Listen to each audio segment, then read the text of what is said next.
What's up, you guys? Welcome back to my channel. If you're new here, hello, I'm Melissa.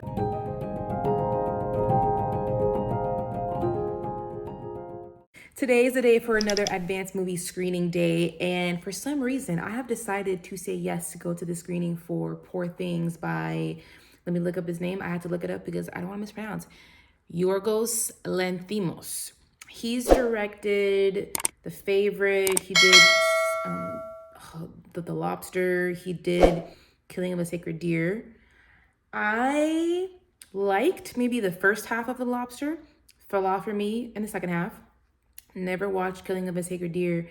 And then I did not like, what is it? No. I did like The Favorite. I enjoyed the movie. I thought it had great performances. I was highly entertained. It was filmed in a very interesting way. And that was the first time that I saw Emma Stone be this sort of kind of terrible, mischievous character. And I thought he pulled something really great out of her. It's a standout performance, in my opinion. She probably should have won an Oscar for that movie instead of La La Land, but I digress. I have liked that one movie, and I told you guys that I didn't see the deer one, and I only liked the first half of the Lobster movie. So he's giving different. He's giving weird. And sometimes weird can be great. Sometimes I am in it. I am pulled into the story. I'm along for the ride.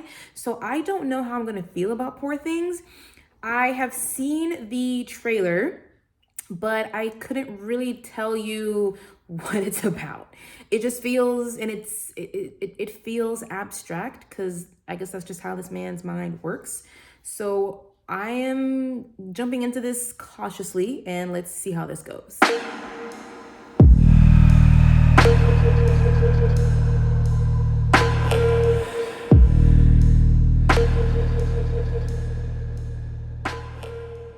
What's up, you guys? Just came back from watching Poor Things, and you know what? The Favorite remains my favorite Yorgos Lanthimos movie. This is a best way to describe it. Okay, I'm describing it as a epic, dark and twisted, highly sexual rated R fairy tale. Instead of Poor Things, this should have been called The Sescapades of Bella Baxter, because that's what it is. It is, to me, it's a story of this girl turning into a woman. And that may seem very obvious when you watch it yourself, but that is essentially the story that we're seeing here. It's very colorful, but the CGI doesn't look its best. But I think in this case, that is sort of the point, because we are in a place, I think is London, but imagine London set in a different dimension. That's what this feels like. Emma Stone is great. She is a great actress. I think she's completely fearless in this role. I just realized that I didn't really describe the premise of the movie.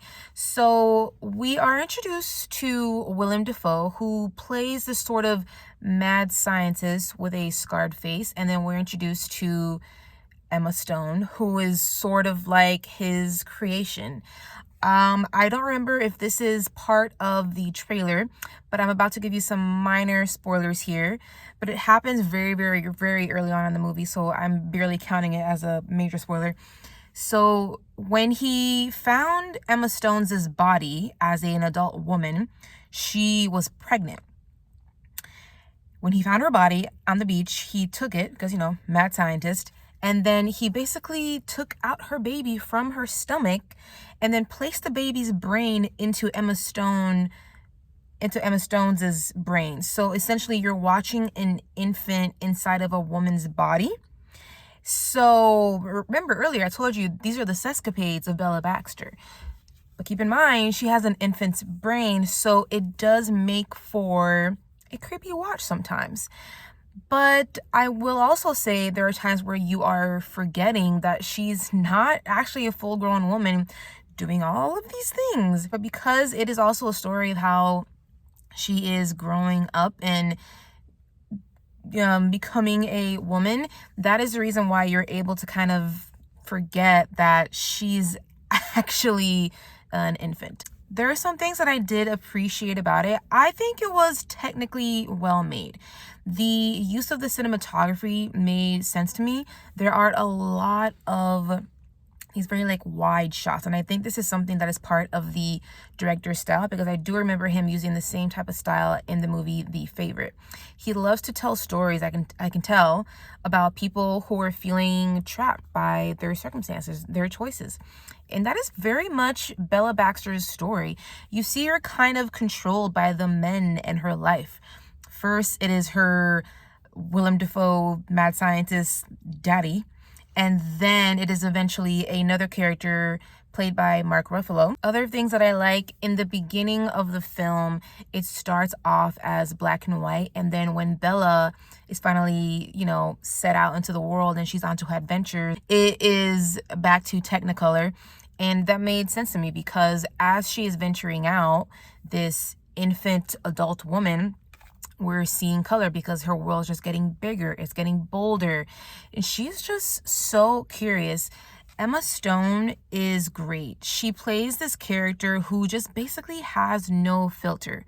She says things that people are not supposed to say, she does things people are not supposed to do, and makes for an entertaining watch. I do think, though, this movie is way too long, in my opinion. It clocks in at 2 hours and 21 minutes. And I feel like if maybe you had shaved off 20 or 30 minutes, I may have enjoyed this more. Although I would still recommend for you to watch it, because this movie, it is a feast for the eyes. There's so many things going on in the frame, because it goes into black and white, and then it goes very colorful, and then Emma Stone's many different types of outfits. I think she's really good in this, which is why I can see her probably being nominated for Best Actress. I also think it might grab a nomination for costume design, because as I said, it's very whimsical. Okay, now it's time for my rating. It's usually 1 through 5. I am battling between 2.5 and 3. 2.5 because I didn't love this movie, although I did think it had some good aspects. I do not think that I would ever watch this again, but I also let you know that I'm not necessarily not recommending it to you. I think you should watch it. If you're interested in the director's past movies, I think you will like this. I have only enjoyed one of his films, and I've only seen now 3 of them, and I've really enjoyed one, which was The Favorite, that also stars Emma Stone. 2.5, 3. 2.5, 3. She's battling. I'm going to give it a 2.5. I feel like I have to go with my heart and soul, only because of the things that I already mentioned.